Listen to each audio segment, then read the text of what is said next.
And we are live. What's going on, guys? I hope you're all doing well. Welcome back to yet another episode of Vaughn Coleman Presents. I apologize. I was feeling sick last week, so I definitely have some episodes to catch up on, but we're getting started now. Better late than never. And so, real quick, before we get into this week's interview, I did want to pull up some of my own stuff. For those of you that don't know, I am, in fact, creating my own comic book, Living Legends. This is a story I've had since I was in second grade. It's set 20 years after World War III and has a boy who gets struck by lightning while holding crystal in his hands, and he gets lightning powers of super speed. So if that interests you at all, make sure to sign up now. Put that email in. You'll get a free trading card, which I will reveal the art for later. This will be colored too. So make sure to check that out. The link, it's not in the description. Hold on. Or it's not in the chat. So let me just put that in there right now. And then I also have a second project that I want to pull up real quick. It's called Brutor. Let's see right here. Now this one is, so my buddy Bobby, if you're regular to the channel, you know him, has this. It's his IP that I'm writing, and it's a lot of fun. It's like a Mad Max and heavy metal meets, the Hulk, and it's just a really great story. So make sure to sign up for Brutor, and with all of these, you get a free trading card. I recommend that to all creators that you do that. You get a free trading card to just incentivize people to join your mailing list. And now that I'm done shilling myself and my projects, let's bring in our guest. Ladies and gentlemen, please welcome Crystal McGhee. Crystal, how you doing? Hey, pretty good. Glad to hear it. So you have a comic out right now, but before we get into that, I want to just, because this is, it's funny. I've never talked to you before today. I was like, I don't have a guest. And then I saw your campaign's closing. So I'm like, it just kind of like, yeah, I was like, because I was like, I was irresponsible. So I saw on your Twitter that you do film stuff as well. But Yeah. what got you, I guess, into, the arts in general and film and comics and everything? So, film and comics, that's my dad. He got me into a lot of that stuff. And so he got me into that. Comics at an early age. He has one of the biggest comics collections that I've seen. He'd always take us to the movies as kids. So we'd go there like every week. And so that's kind of how those interests started to, pop up. And I've always been a fan of more indie comics, stuff like Pit, Spawn, Ninja Turtles. And he also introduced us to like anime and manga. So that kind of trickled in as well. And right out of high school, I got into script doctoring and ghostwriting. And basically, with script doctoring, it's like you're taking a script and you're just kind of improving it story wise, continuity, stuff like that. What actually happens is that they'll give you essentially just like a blank slate, and they're like, okay, we need you to like make something. And how the crediting works with that is that the WGA says that you have to change at least 33% of the script. They always chip you out of that by bringing somebody else in, and then they just keep that cycle until only the guy at the end gets credit. Really? So how do you calculate that too? Like the percentage of change? Like does removing words count? Yeah, so it's like the word count basically, and then they'll kind of divide that, and they'll get that that percentile. So that's how that works. That's interesting. It's tricky because I've been doing this since I got out of high school, and it's like they you end up with almost nothing on your portfolio, so then you're kind of stuck. That sucks. Yeah. Script doctoring and ghostwriting. And ghostwriting, I've done that for TV, film, and comics as well. So that's always interesting. Like some of the artists or writers at the big two, they'll have, let's say, maybe 3 titles on their slate. And they might be, faster writers, but they still have quite a bit to do. Right. And they might have family stuff that comes up or other things like that. Yeah. And so that's when you'll kind of bring a ghostwriter and, do that while they're, busy out of town, whatever. So that's happened quite a few times. Yeah, I mean, I always wonder like how can someone do that? And now I'm my millionth rewrite, and it's like after a certain point, I understand why you just want to bring someone in. That's like, all right, just do the Mhm. shit I don't want to do. Yeah, Uh, you get paid well for it, but again, you have really nothing on your yeah, portfolio. And you're like, I've been like in the industry for, X amount of years, and then you're like, oh no. yeah. It's like, oh I really? What just have you woke done? up one day and it's like, oh, I can't. That's all NDA. Yeah, That's exactly. You can't nothing. say anything. That's it. It's also the ego thing too, right? It's like you don't get you have all this stuff that you've done, and it's like you're never going to be the one getting credit, I imagine. But I imagine it pays well though. Oh yeah, very, very much so. That's And good. so that helps, but I've just kind of started to shift more toward stuff like my comic here, The Good Night, where I'm building up my own, I guess you could say, body of work Gotcha. outside of that. And I'm pulling that up right now. So this book, it's got 8 hours left of funding, and then are you going to keep it in demand? Yes, it'll be in demand till we ship in November, I believe.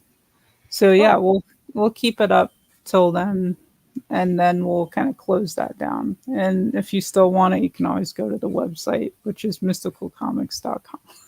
and is Mystical Comics your website? Yeah, That's awesome. Okay, so you've got this. This is your new IP. Do you want me to play the trailer? yeah, All right. Let me know if the sometimes the audio is weird. Can you guys hear that? yeah, it came through. Okay.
Actually, that looks dope.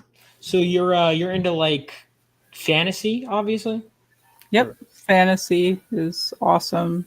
Horror as well. So you kind horror. of get fantasy horror vibes with this one. Yeah. So are And you? you, Oh, I'm oh, sorry. go ahead. Are you into horror movies then? Yes, Oh, I dude. am too. What's your favorite? Well, it's so tough. I'd have to say overall favorite is The Exorcist. Oh, that's yeah. See, I imagine you're upset. I know Friedkin just died yesterday. I know That that's sucks. Yeah. very sad. Mine is. Let's see if we can get it in view. My closet door is open. Halloween is my number one. Ah, good Uh, one. which I heard the newest one is like horrendous. Like I Ooh, heard it's like don't. not even like ironically funny. It's Like I heard it's bad. just like bad, bad. It's bad. Because like the last one was like, Well, see, it's eh, one of those things where the final film in like this new, I guess you could say trilogy, should have focused on, like Mike Michael Myers and Myers and yeah, Laurie, and maybe Laurie's like kids or whatever. But they bring in a whole new character that they haven't even introduced in any of the prior films. Any of And the prior like 11 films, yeah, right? and he just takes up all this time. And I don't know if it would be like a spoiler or not to say that like he dies I towards the imagine. end. Yeah. It's just it's a total time suck. That's um great. That's a great way to end a fucking franchise. And they kept, the thing is they were like, this is the last one. It's like they've said that how many so times? many The years. first Halloween was supposed to be the last one. Halloween 2 was supposed to be the last one. Halloween 4, Michael dies. Halloween 6, Michael dies. 7, Michael dies. Um, does he die in 8 too? Resurrection. I honestly haven't seen anything past I 1, 2, 3, 4, not quite and sure. yeah. But they're like, it's the last one for real this time. And then I'm like, okay, you Sure. say so. I don't think it is, by the way. It might be It's Jamie Lee probably Curtis, not. the last one. Oh, for sure, yeah. They pay her that. They'll probably like one of the actresses that played like her children or whatever will probably take over. Or like Anybody that's still alive, I don't know. like they'll pass down the mantle again. Yeah, God forbid you just create a new slasher villain. I know. Oh my god. Yeah, that was stupid. But so okay, so the Good Night, yeah, I noticed you a lot of stuff. There's like so is this is what the art is gonna look like in the book, or is this So yeah, anything that's in the past is in color. Anything oh in cool. present day is black and white, like the prior issue. Oh, And that's the reverse of what I normally see. yep, That's really interesting. yep. And there's an interesting reason why we have a character with sort of like a color creation ability.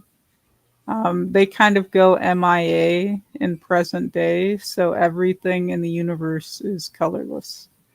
Is kind of our explanation for that.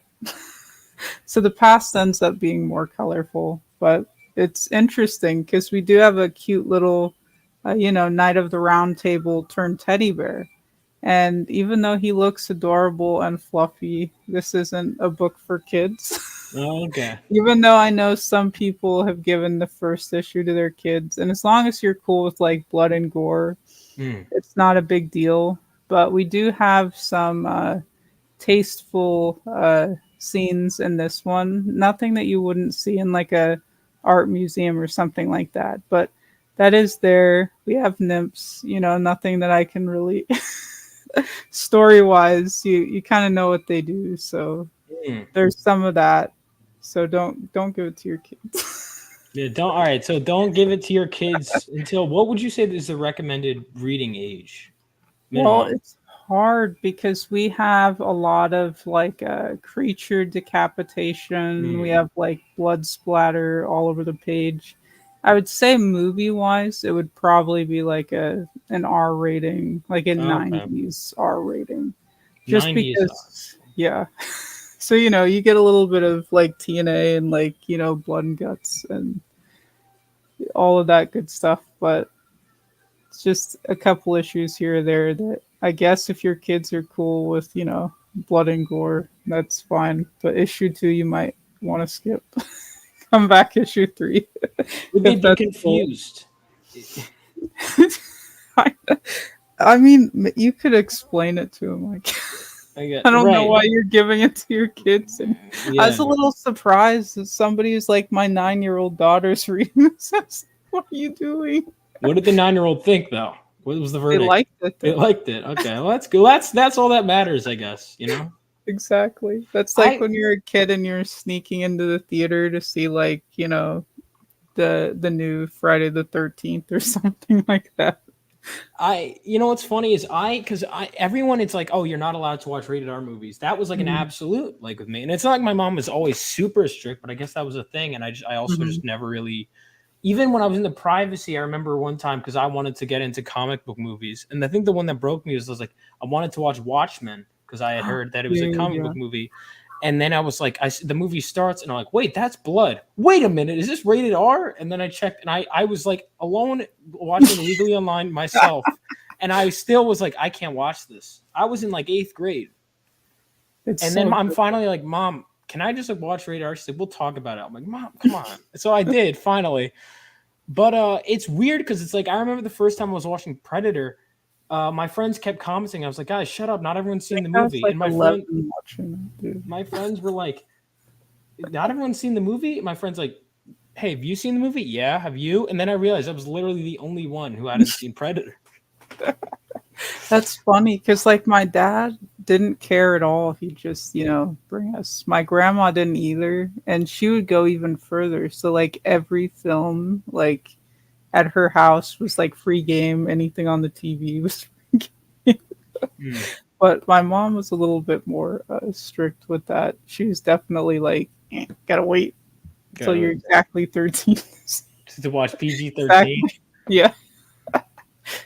It That was one I didn't get because it's like PG-13 was always. I mean, I guess it was more. It kind of depends on when you grew up. Like PG-13 could have been like, PG-13 is relatively new because you used to just have like, the rating system was a little bit different. Yeah, no, it's weird, and I know we never have. It was just the comics code. Really, was the closest thing I think we ever had. Hmm. So, Yeah, it's a lot more loose in comics for sure. The code was definitely like ridiculous and a buzzkill for no reason.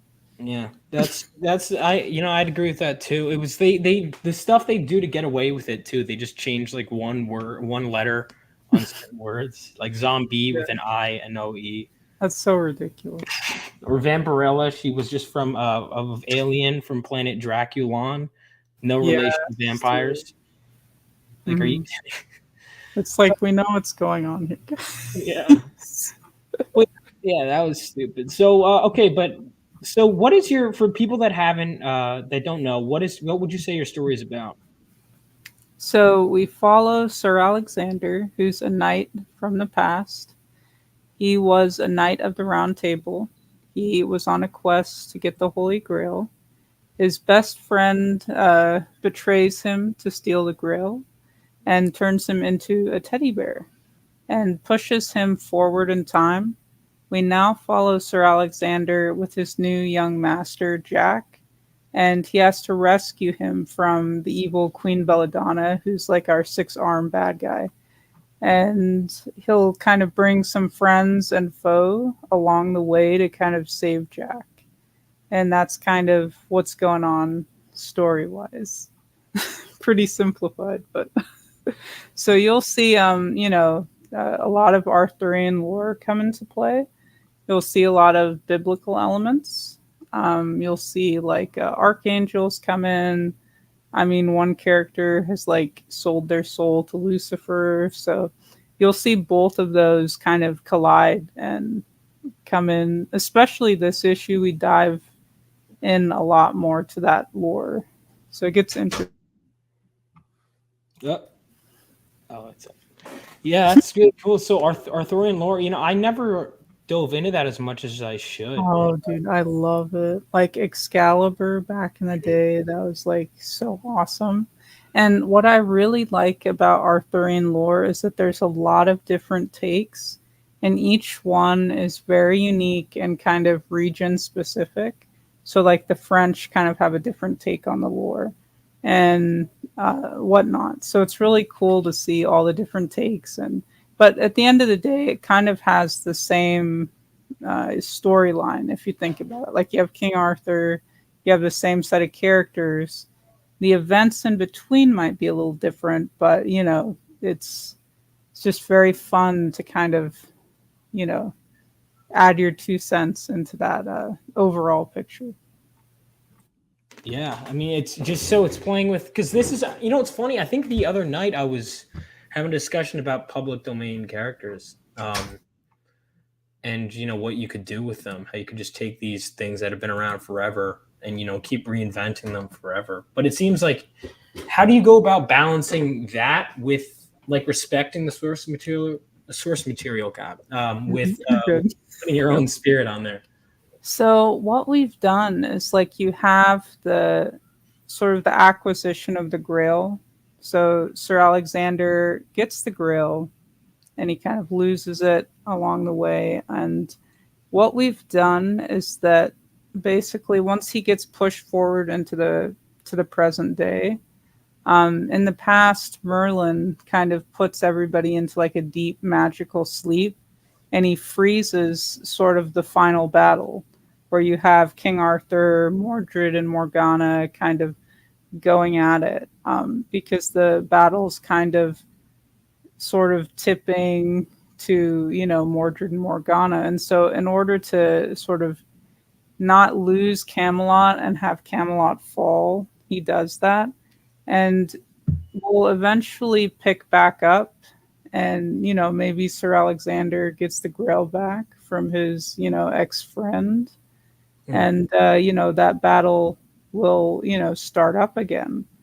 But we just kind of have these elements, and they sort of intertwine with the story, and they just sort of organically well, I can't speak today, progress as the story progresses as well. That's dope. So I'm curious because this is issue 2. You have issue 1. You mentioned the way you're talking is like you have plans for the future. It seems like, or maybe it might go. How long are you planning on running the series?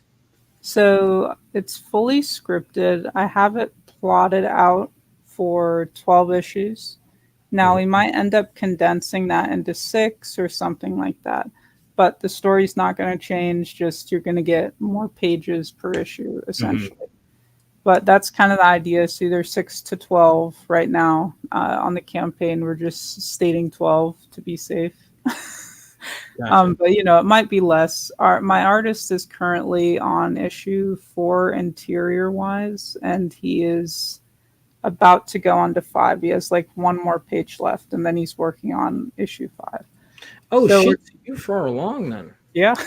Wow. We're trying to speed up the process because the first campaign I launched like right at the beginning when COVID started, and we had like our printer dropped us. We had to get a new one, and then the printer that we got tried to take our money and not print the books. Then we had to do some legal behind the scenes. We got that straightened out.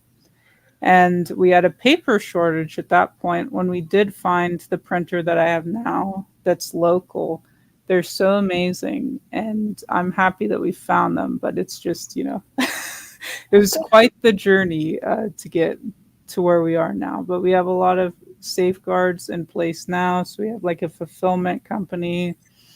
We have people that will be answering emails after the campaign concludes. So the customer service email, which is support@mysticalcomics.com, will be a lot easier with like 2 to 3 people running that professionally. So that sounds. I mean, that's great that you have those resources too. I'm thinking like the second I can get someone else, I can employ someone else to do shit like check my. I hate it so much.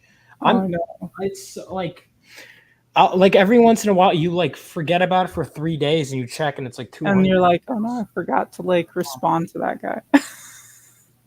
Exactly. What I do, I don't know. Like what I do is I go through my email and I'm like, all right, what's all the stupid shit? Delete, delete, delete, delete, and I keep going until it's the stuff I have to check, and then I'm like, yep.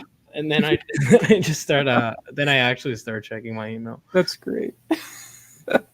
It's so that's you've got. I hear all these crazy printer stories because I've only had one printing experience. It was actually before Tampa. I went and I had these printed out like for my comic, and they actually got it done quickly to its credit. But I haven't printed a comic yet or done anything on a super large scale. And I keep these nightmare printer stories, and I'm just kind of like shocked because I'm like, you just like don't you just print the stuff? Like they're like took your money. Yeah, and it was a pretty well-known comic printer in Florida. That's about as much as I'll say. So you just have to be careful. The one that I have now is local to me, so it's easy to drive down. They're about like 30, 40 minutes from me.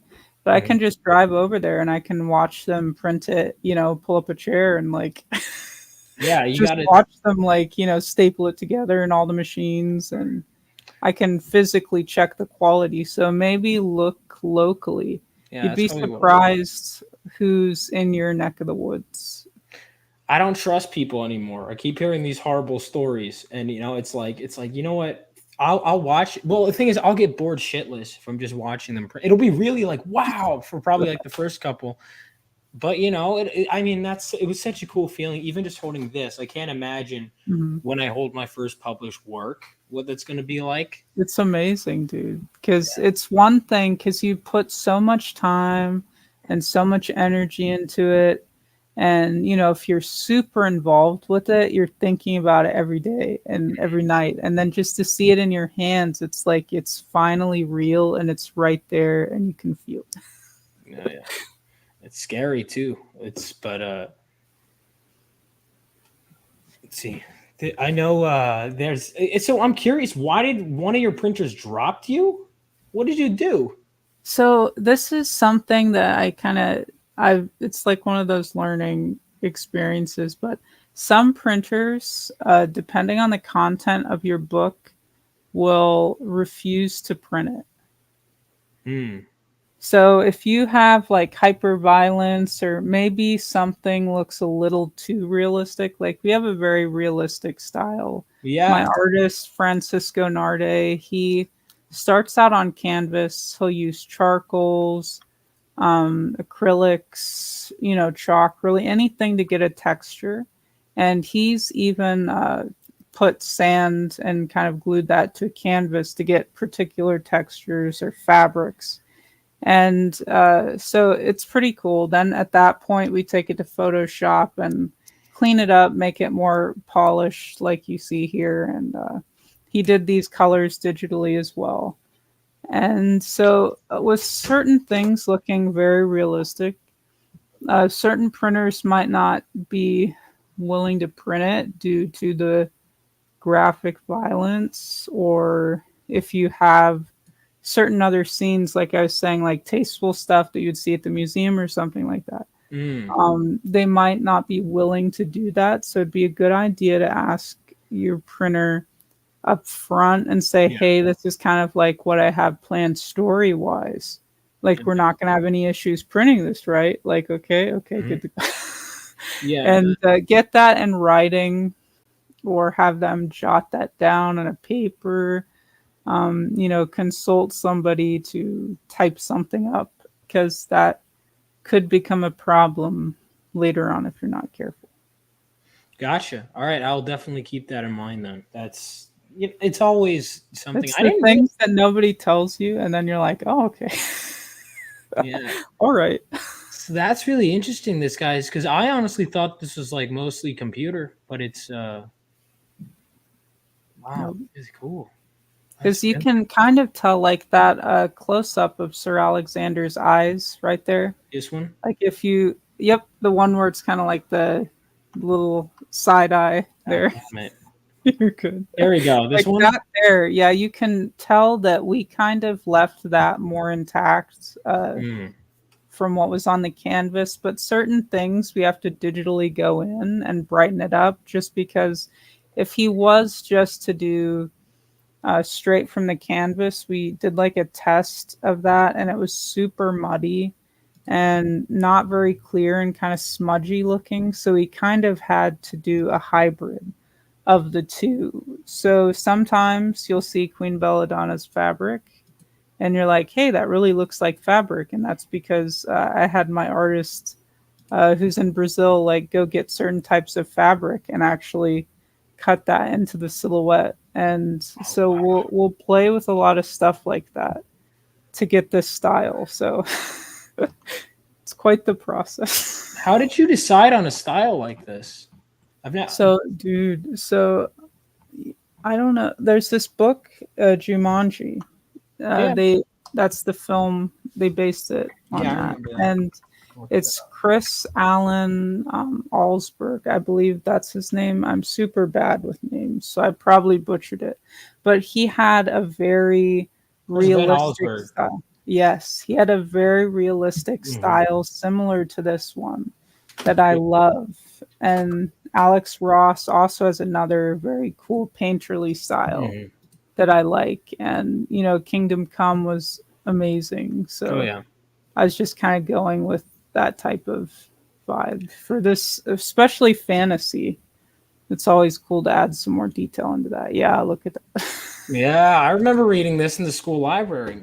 Yeah, This yeah. was, let's see, which this cover was the one I. Oh, they kind of have these kind of variant covers. I don't know. I feel like Mhm. kind of. Yeah, it's like different sleeves. Yeah. I guess so. The monkey. Yeah, that's doesn't look like this. Hang on, who is the girl in the movie? Is Kirsten Dunst, right? Yeah. Yeah, doesn't look anything. Well, I guess this came out. Oh, 81. When did the movie come out? Wasn't it the early to late 90s? I'd have to 95. check. That's what it says. Okay, Yeah, yeah. 95. You remember Zathura? Did you ever see that one? Yes. That one So was the good. same artist, I believe, did the Zathura book, if I'm not mistaken. Never read that one. Zathura, right? Hmm. Yeah, this one was good. And that was an underrated gem. This movie. I know, and it like didn't do too well at the box office. So that was kind of sad. Really? Yeah, not what they wanted it to. That's unfortunate. That's unfortunate. I never saw the last Jumanji, but I saw the one before that, and Hmm. I liked it. The gaming This is one. a That was fun good. popcorn flick. Yeah, Yeah, I haven't seen this in years, man. That takes me back. Holy shit! it Back in does. memory lane.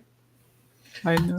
So okay, so Kingdom Come. That one's a great one too. Love that art, and yeah, Alex Ross. So you really knew like the style you wanted when you went in, and Yeah.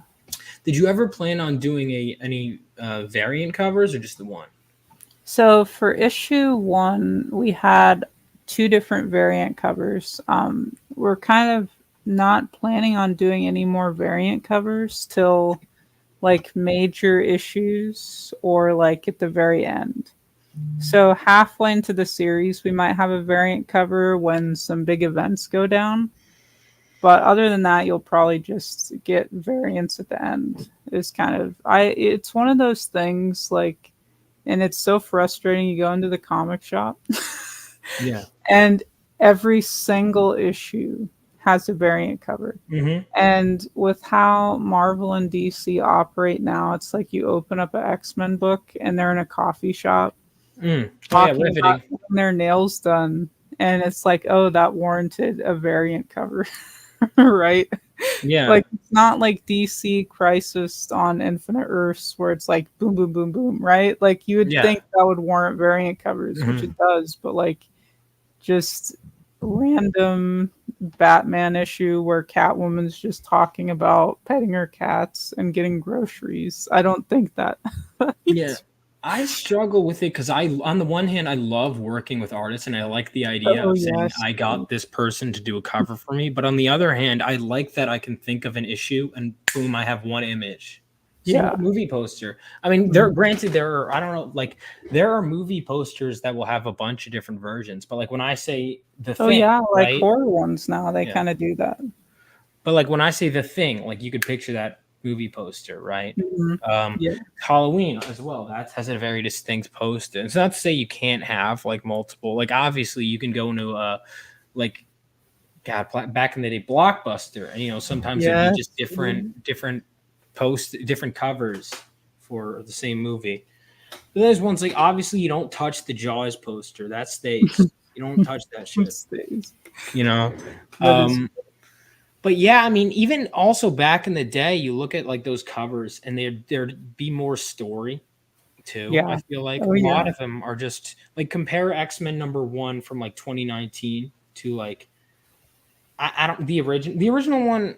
I got mixed feelings on, but it's like at least then there's like more story. Like it's just them standing on the moon in issue 2019, and it's like okay, what? That is And funny. then they do stand on the moon, and just like some weird reveals happen about relationships that I'm like, what? But Mhm. like it just if there was any, yeah, the a million variant covers. You know what's the worst with that is Dynamite. Ooh, dude, no. Yeah, and see, I love Vampirella, and Me I'll too. get that through them. It's kind of hit or miss. Yeah, Sometimes the art is Vengeance of good. Vampirella was good. That Yeah, was for a really good sure. series. And it's so just if you go there, it's like you have like 10 different cosplay variants. Mhm. You have like 40 different covers. It Well, you have the feels like, cover, then you have the title list version of the cover, then oh you have no. the virgin. So you get one artist to do one thing, and then you make three covers out of it. Then you have the It's one with the blue background, the red background, the orange yeah, one, slightly different color schemes. 10 Yeah. different cosplayers.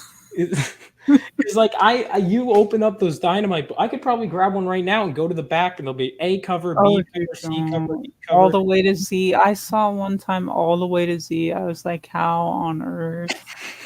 Like, is somebody collecting all that? I'd like to know, like, what that guy looks like. I Yeah, just want to. like you tell me Gambit's first appearance, I could picture the cover right now. You tell me what the like Vengeance of Vampirella issue 10. I have no idea what the cover looks like because there's Yeah. 5 million of them, and I can't even pick one of the 5 million. And I mean, think if you're like a comic book like shop owner and you're like, okay, I gotta sell these. Oh my god, yeah. And And then they like somebody just comes into your store and they're like, hey, I want like cover D. And you're like, dude, like I have like every cover but that cover. And then yeah, they leave just to go find that cover somewhere else.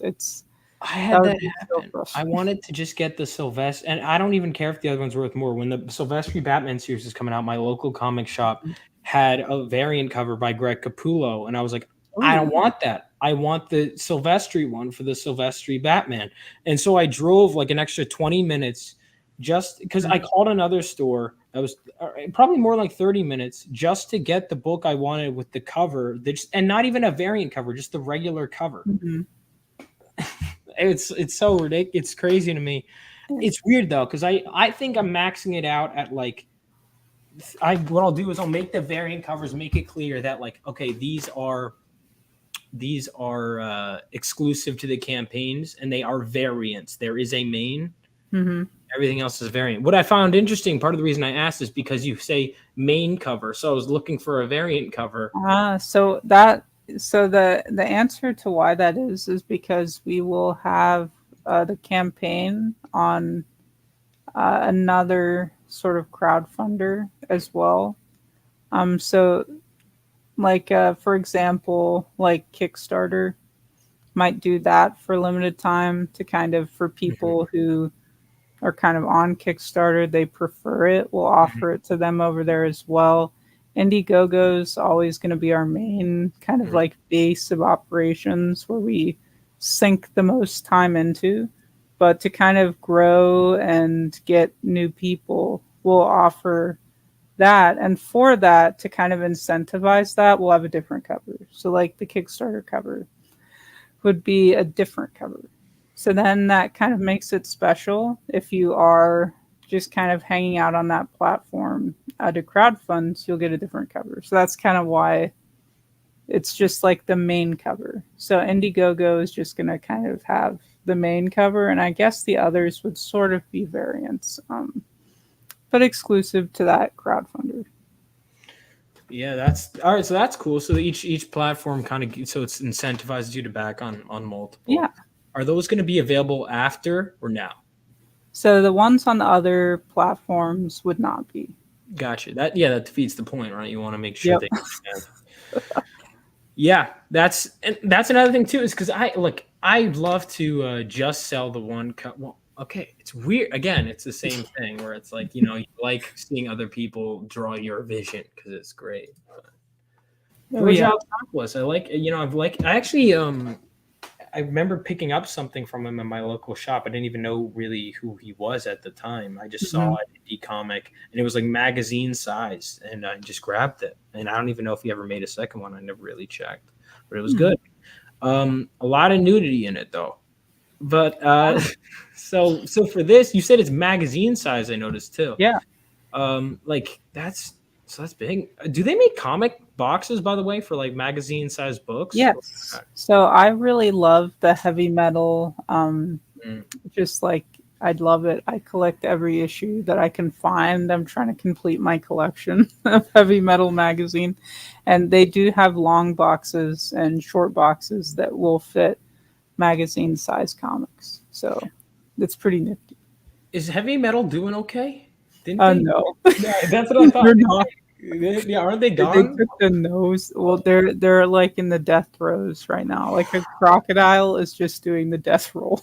All right. Well, if you guys want heavy metal to stay alive, consider backing the Good Night. This is we'll take what we can get.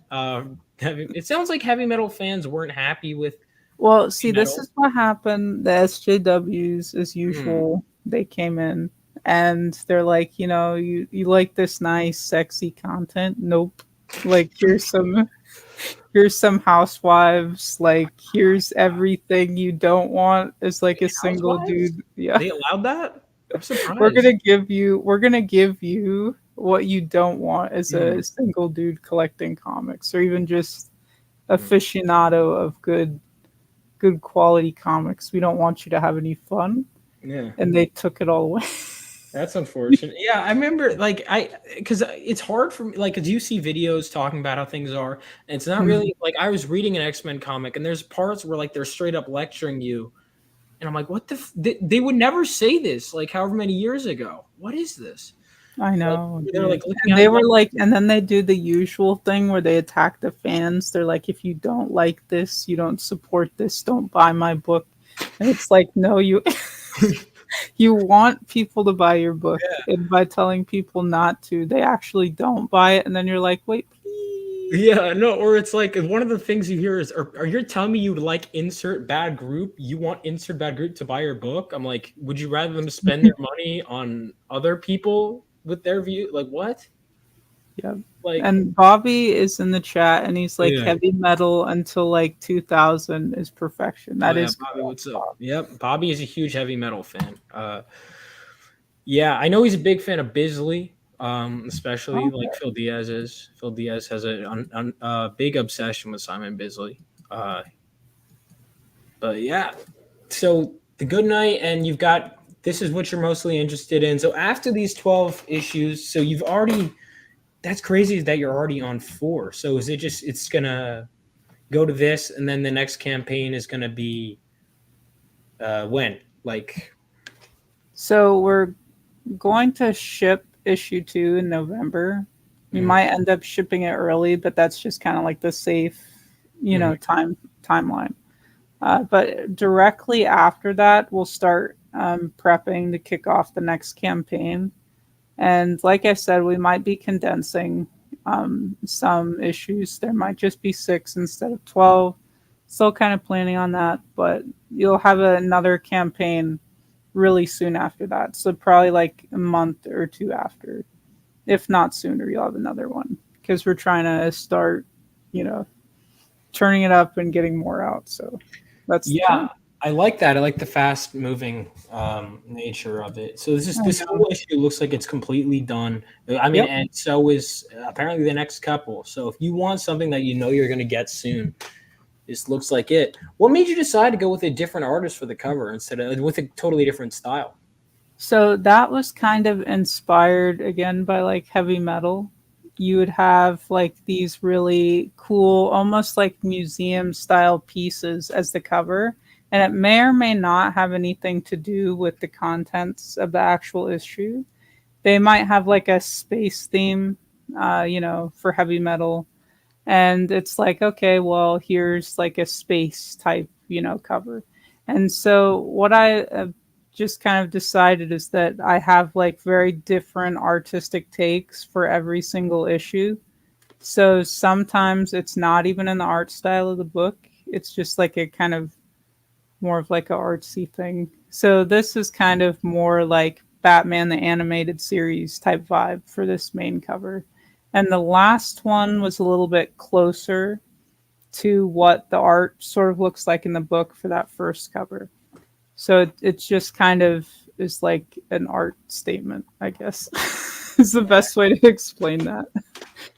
Gotcha. because it works with our story because we get into some not some alternate or like extended universe type stuff. So you'll encounter, and that's kind of how we bring the Arthurian lore and the biblical stuff into our story. We have Mhm. this device, and we're sort of calling it the Pool of Worlds for right now. The name might change, but it's basically a giant endless room, and there's giant like pools of water. And if you look into it, and kind of like Stargate, it'll take you to somewhere else, or you can pull somebody out of that world or that universe or that timeline and bring them into your current one.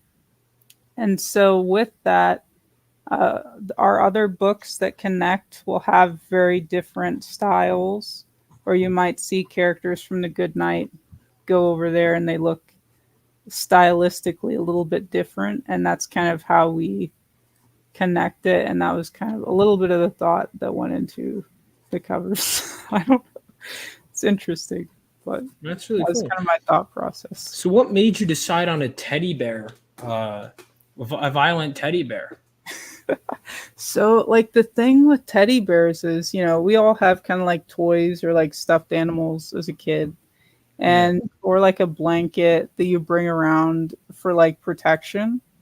And with the whole Arthurian lore, that's perfect because you have knights that are protectors. They look out for you, or they look out for the king, for the people, and you feel safe with them around. And you know that they're following a code of, knighthood, chivalry, what have you. And so you know that you're safe with this person. And what better object to feel safe with than a teddy bear? Hmm. And especially with him getting charged to a new master that's like 15, a little bit younger, it works perfectly, I feel. And I absolutely love Akira, and they have a sequence in there Oh, where there's that's like a messed up. I know what you're that talking teddy about. bear in the hospital sequence, yeah, Oh where man, Tetsuo is like waking up, and yeah, that was so creepy. And I are was you like, talking the dude, movie or the? Because I've seen the movie. I haven't read the manga yet. I'm specifically referring to the film. Yeah, me too. That scene is the now I would say that the most messed up scene would be the baby scene Oh yeah.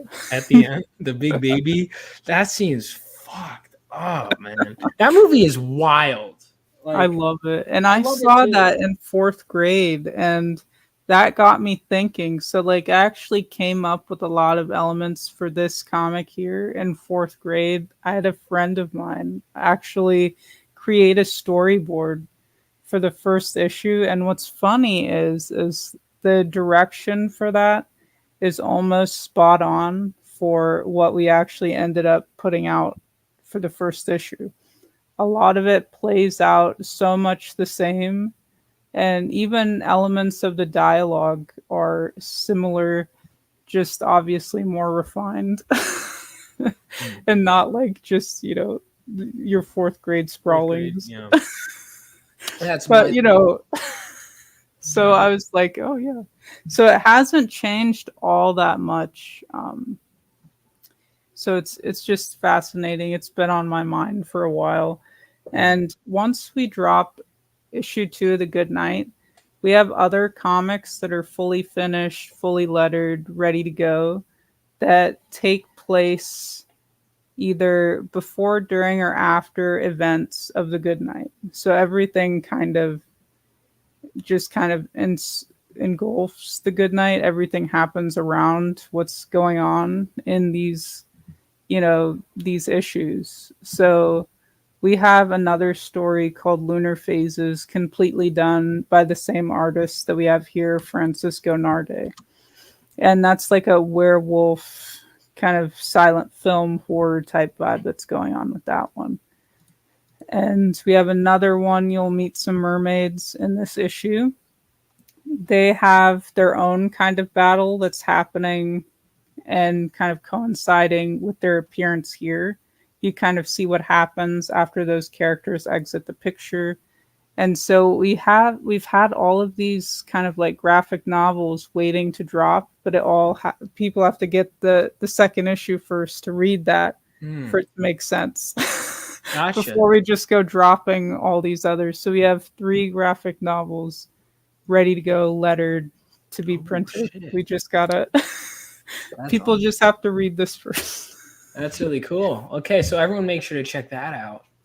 That's yeah, and so okay, so do you have like a reading order? Or are you just gonna release them in the order and you could read it like in that when it comes out? Because I know it's like so it's like Goodnight 1 and 2, and then you said it's Mhm. gonna be 12 issues. Are they gonna so the Goodnight storyline is gonna end, but are those gonna continue or are they gonna end Yep. around? Those will continue or like end around the events. I have like a giant series Bible where I Mhm. keep it all organized.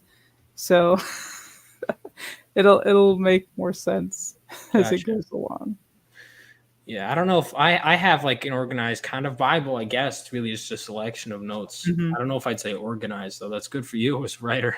Organizing Yep, is the tough part, exactly. which I guess is what a script really is. It's just organizing Hmm. everything. And it helps if you have done stuff with TV or stuff of that nature because you'll have like an episode of television, like let's say The Walking Dead, right? You open with Rick in the hospital, and then later on down the line, you're going to get a flashback, and then a little bit later on down the line, another character gets a flashback, and so it helps to keep things organized, and then maybe you'll have like the prequel series, and it's like okay, the Mhm. prequel series is taking place, and these characters meet up, so it helps to have that and keep it organized. Absolutely. Yeah, this is, and all this talk makes me, I'll probably do some writing right after this. But I did want to ask, speaking on that, because I come from a filmmaking screenwriting background as well. When it comes to transitioning from screenwriting to comic book writing, one of the things I found really interesting is that comic books don't have really a format. Hmm. They really don't. And screenwriting was like, it's like so specific. It's like they'll be Yeah. like, you can't do that. You can't do that. You can't do that. So Did you that's find, so that is a very good question. So what I do is that I use the screenplay format, but I make it extremely simplistic. So what I'll do is that I'll have, and it's 10 pages. So like each issue is about 10 pages of actual, 10 pages in total that I'll send to my writer. And it just has like the dialogue, right? I might put uh, OS for, off, out of scene, something like that, Mhm. or voiceover. They'll kind of get that's a caption, or I might Yeah. mark it as a caption, something like that. But it's very simple. But I don't add any, sort of blocking. I don't add too much detail. I keep it to kind of two sentences of action. So I might say, Sir Alexander walks in and puts down his sword. And that's kind of it. And then I'll just have the dialogue. And I do draw out like thumbnails for him to kind of get the idea of the layout panel wise. But other than that, he just kind of takes that and we'll kind of collaborate like hey, I think this panel might actually look better on this side. Okay, that sounds good, and we'll kind of go from there, but I just use a very simplified screenwriting format for that. For me, it's complicated and I'm still figuring it out because it's like for I think one of the things that really broke me in terms of like this is the difference was there was a Hmm. scene I had in my I was translating a script, film script to a comic book, and there's a scene where Hmm. someone puts something in a box, closes it, and puts it under the table. Now in a screenplay, you just write that, but I'm like, Yep, that could be like a whole page worth of, or exactly. that could literally just be here or just Hmm. implied. And then it was that little thing Yeah. that totally And changed the way I so look at with writing. that, I kind of think of it as like a storyboard, and I'm just like arranging the pieces on the storyboard. So, like, for example, we have this page here, right? Mhm. And I love like epic sprawling battle sequences and like military formations. So I'm thinking, okay, if I had like the scene from Lord of the Rings and I wanted to lay that out as a comic, what would be the most important parts of the battle to kind of put on the page, right? So you kind of have three main panels and an insert at the bottom. And it's like, okay, so we're gonna see the big, two armies coming together.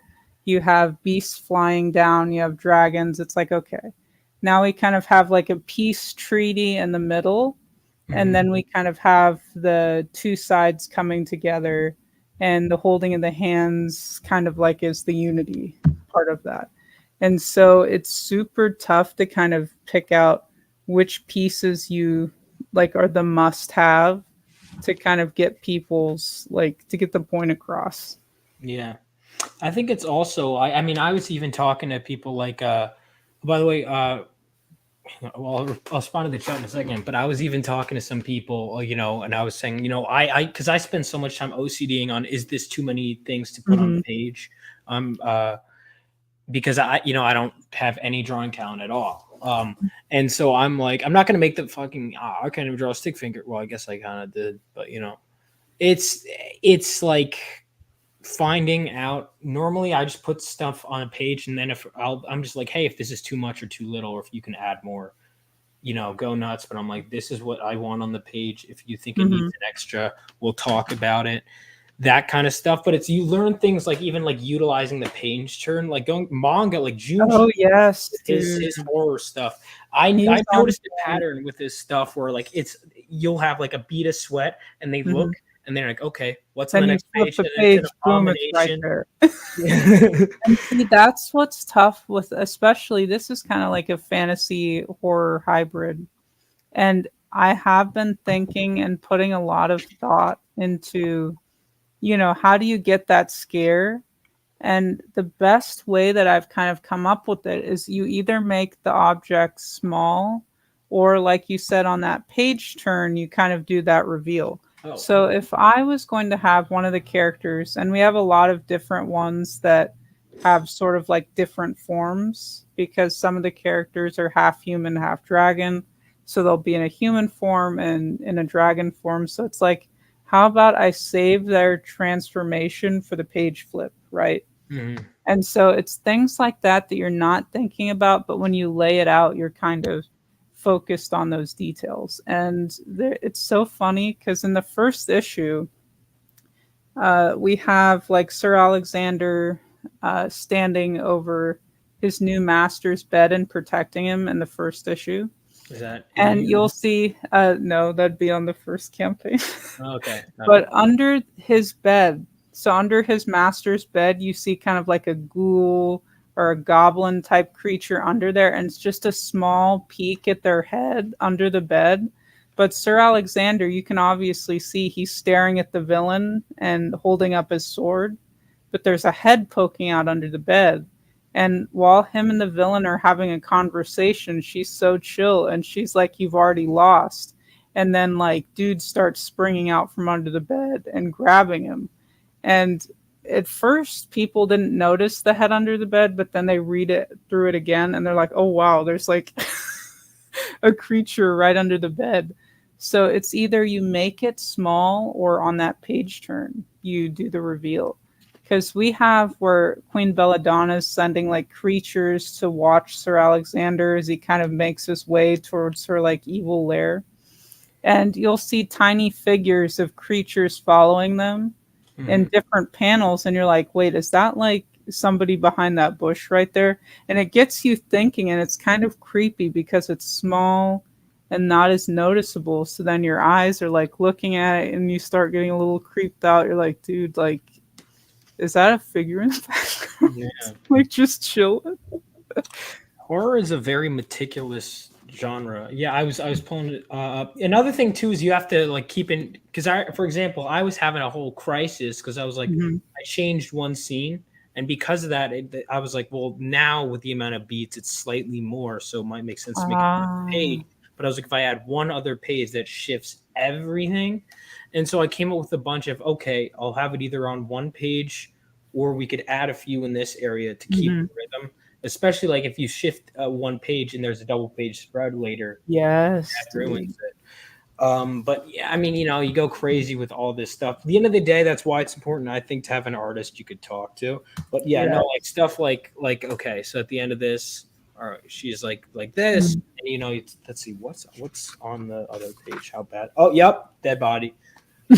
Nice. Yeah. Always that was like a pattern with him. It's always like, yep, here's a reaction too. Okay, and yeah, there's always like the reaction. Junji Because Ito it stuff. works. It does. This is Uzumaki is the. He's I got it. haven't read Tomei yet, or what's the Gyo? Oh, Tomei is so good. I know No Longer Human is supposed to be really good. Yeah, I've read a bunch of his short stories, like the one where Amigara Fault, the one where they have like the. I don't know if you know this one, the one where they go to the mountain and they each of them has like Oh, like a shape. Yeah. shape. That one. I've read the Tomei. No, Ramina, where it's like they're in space, or there's like a evil planet or whatever the hell it is, Mhm. trying to eat them. It's some weird shit, but it's good. It's really good. Aren't they making Uzumaki adaptation now?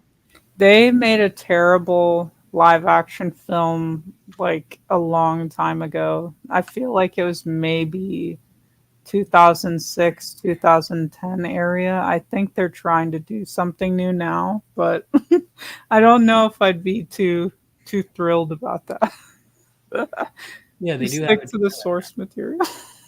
Yeah, we'll see if they. I mean, manga tends to at least stick some. Have you been seeing the character designs to the new Adventures of Superman show? It's like if I Oh, dude, no. you I've showed me seen those it. characters, I saw a clip and I was like, "Who is this character?" And then someone in the comments was like, "That's Deathstroke." I would have never. Dude, I had no idea, dude.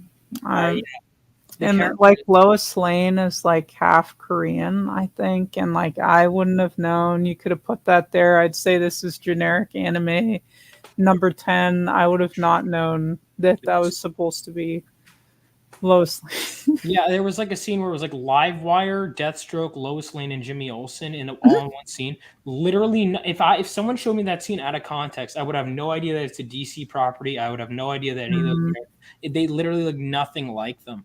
And it's like people are like, well, it's not that important to the character. Well, first of all, kind like of is. iconography, yeah, like it kind of is, yeah. But it's also like I want to recognize a character. Because you can kind of like, do your.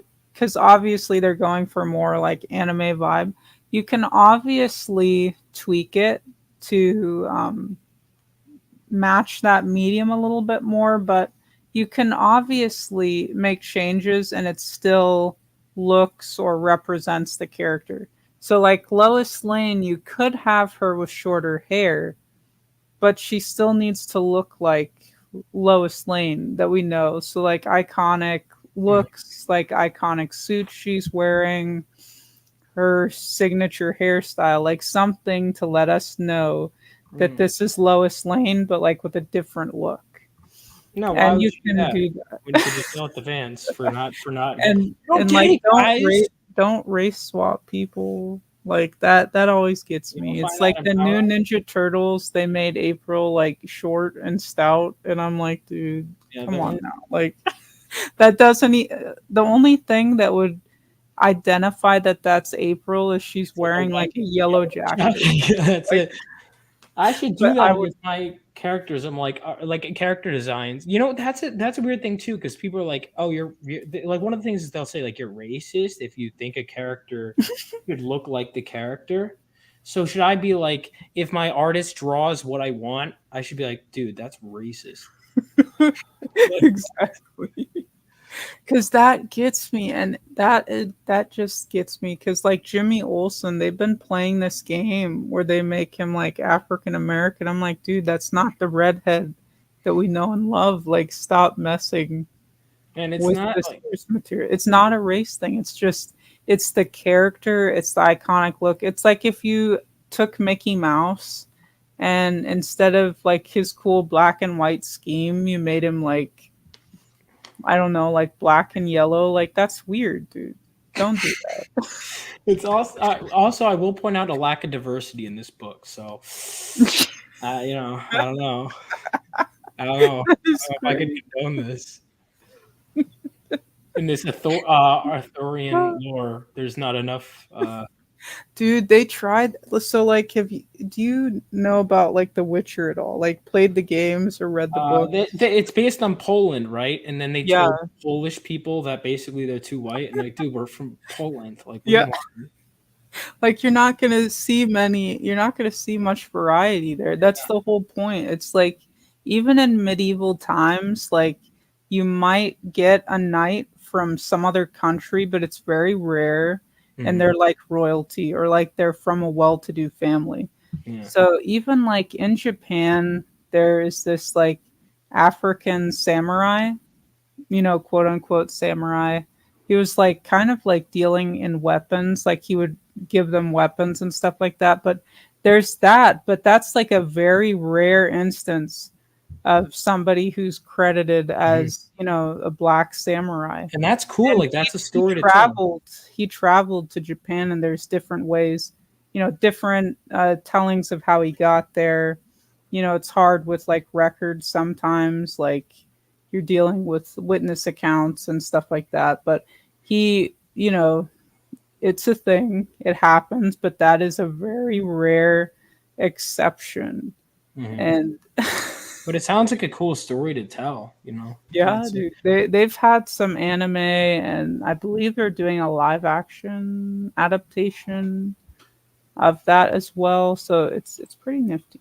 Thing is, there are cool stories. Like, for example, in Battlefield One, like when they opened with the Harlem Hellfighters, I thought that was awesome because Mhm. I'd never heard of them, and now it's Oh like yeah, I'm like, I wish I now had. you But know. that's like a real story, and they didn't just like change like other battles in World War I. They were like, no, here's like a real thing. Mhm. It's yeah, it's always weird. Just Because those execution. stories are out there, but why don't people amplify those stories instead of making like half the samurai like black? And that makes no sense. Like, Mhm. especially if you're trying to, and again, with like Arthurian lore, it's like, you're not going to get much diversity, and that's Mhm. okay. There's no That's problem with okay. that. Yeah. Wow, There's I no take issue. problem with that. That's like if in Downton Abbey you're like, there's not enough black people in Downton Abbey, like I go to like I go to like I watch Akira and I'm like, dude, where are the Americans? they're Where are chill. they? That is great. Where my boys Exactly at? Yeah. where they at. They're chilling. They're about to drop a nuke. Who knows? Yeah. Oh my god. Disavow. Oh, that's fun. Yeah. Well, no, this is just but this looks great. Everyone make sure to back it. It doesn't look like any other book that I can think of. Um the art style is super interesting. It's just something completely different. There's a lot of books where it's like and I don't think that there's anything wrong with wearing your inspirations on your sleeve. Obviously, you do that, but you add something. It seems to me like you're bringing something new to a source Mhm. material that you care a lot about, while like being true to it, but adding to it or like spinning Exactly. it in a way where you're not just subverting it. Um, unless this is going to be a whole uh Arthurian legends bad, you know, it's like, oh, it's the see, this is I Nobody was would doing buy it that. to prove that it's all bad. Oh, it's funny. Like deconstruction shit. I don't know. No. But no, That I that mean, rarely works. It's tough. yeah. Uh, but everyone make sure to back the good night, make sure to check it out, and keep your eyes on more. Where can people follow you? So they can follow me on Twitter. I'm super active there. It's just my first and last name, like you see it on the screen, Crystal McGhee. You can click on, I think if I put something in the chat, you can check out my YouTube channel. I actually have a documentary on the Oh, making of this comic, The Good Night. And you can kind of see some of the ups and downs that we had production wise for the first issue and kind of where we are now. We're going to drop another episode here in the next couple of weeks. So that's In the Realm of Dreams, The Making of the Good Night. Check that out on my YouTube channel. Go to mysticalcomics.com. We're currently editing the website today, so it's down, but it'll be up tomorrow. And yeah, that's where you can kind of follow me. All right, so everyone make sure to check that out. Check out all of our stuff. And, I'd love to hear more from it. It was great having you on. I'd love to have you on again. Anything else you want to say before we head out? No. I mean, that pretty much covers it. I appreciate everybody that's had me on their show or donated to the campaign, the first one or the second one here. I really appreciate it. It's always fun, but it's nerve-wracking when it's down to the wire every time. Yeah. No, I appreciate it and all the people retweeting. So yeah, thanks for having me. Of course, it's my pleasure. And next week, I don't have my guest plan yet, but next week I will have a guest. So make sure to stay tuned for that on Vaughn Coleman Presents. Subscribe if you haven't already, and I'll see you guys next time. Peace out.